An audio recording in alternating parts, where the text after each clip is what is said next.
Alright, so rapper J. Cole anasherehekea ufanano wa siku yake ya kuzaliwa, na katika kusherehekea ameweza kurelease a project, I don't know how should I call it, lakini unaweza ukaitema as a mixtape, kitu kaa hiyo itakaa poa tu, still utakuwa uko sahihi. Na kwenye hiyo mixtape amezungumza vitu mbalimbali ambavyo vinahusisha ile beef ya kwake yeye pamoja na Kendrick Lamar pamoja na Champagne Papi Drizzy Drake namzungumzia. We all know kuhusiana pia na debate ya Big 3. Last time pia tulipigia story hapa na Charlamagne the God alikuwa anadai kwamba kwa hivi sasa tupaswi kuweza kukaa chini na kudiscuss kuhusiana na debate ya Big 3 kwa sababu J. Cole aliomba msamaha akajiondoa, lakini kwa wale ambao walibakia wawili kwa maana ya Drake pamoja na K-Dot kwenye bato yao, mwisho wa siku tuliweza kumpata mshindi of which ni Kendrick Lamar. So hakuna ile topic 10 ya Big 3, it's on the big one ambaye ni K-Dot. So kwenye hii hapa project mpya kwake J. Cole amekuja kuviaddress hivyo vitu, na specifically anakubali kabisa kwamba yes, yeye kwa hivi sasa paswi kuweza kuwekwa kwenye ile debate ya Big 3,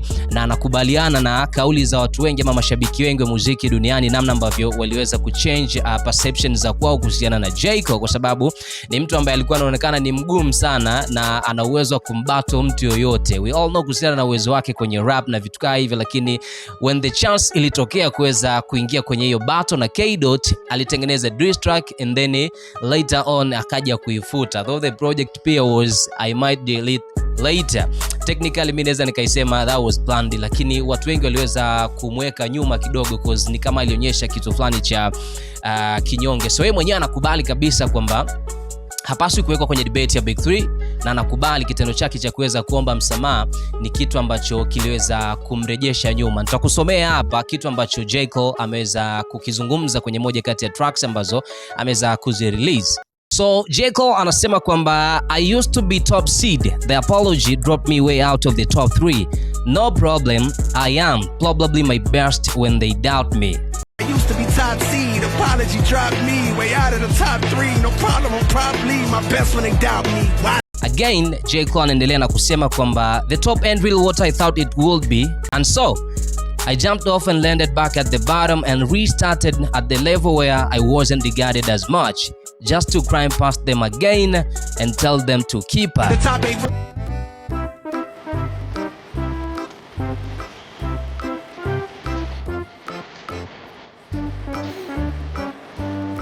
So kitu ambacho J. Cole anakimaanisha ni kwamba anakili wazi kwamba kitendo cha yeye kuweza kuomba msamaha kilimtoa kwenye ile debate ya Big 3, kwenye ile line ambayo anasema I used to be the top seed, the apology dropped me way out of the top 3. Lakini hana shida na hilo swala la yeye kuweza kutoka kwenye ile top 3, kwamba no problem, I am probably my best when they doubt me, kwamba anakuwa kwenye version yake ya ubora zaidi pindi ambapo watu wanakuwa na doubt na yeye. Lakini anadai kitendo cha yeye kuweza kuanguka kutoka kwenye ile Big 3 ni kitu pia ambacho kimemfanya yeye arejee kwenye level ambayo watu wengi ni kama hawatakuwa wanamzingatia, so atakuwa very very very comfortable, na mwisho wa siku atajitahidi ama atapanda juu zaidi na kuwapita wale ambao walikuwa juu, na mwisho wa siku atawaambia wafanye ku keep up. Hii ni line ambayo anaizungumza huku mwisho kabisa kwamba just to climb past them again and tell them to keep up. So shout out to J. Cole. What's your comment? Mshikaji anasherehekea ufanano wa siku yake ya kuzaliwa, lakini hii imekuwa ni story kubwa sana.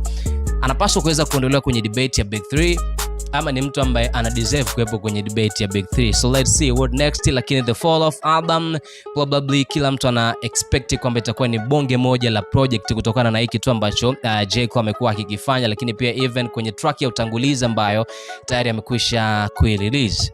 Thank you so much. Don't forget to subscribe on my YouTube channel ni Bariton_TZ. Pale Instagram unaweza ukafanya kufollow pia ni Bariton_TZ, itakuwa imekaa poa. So thank you so much one more time.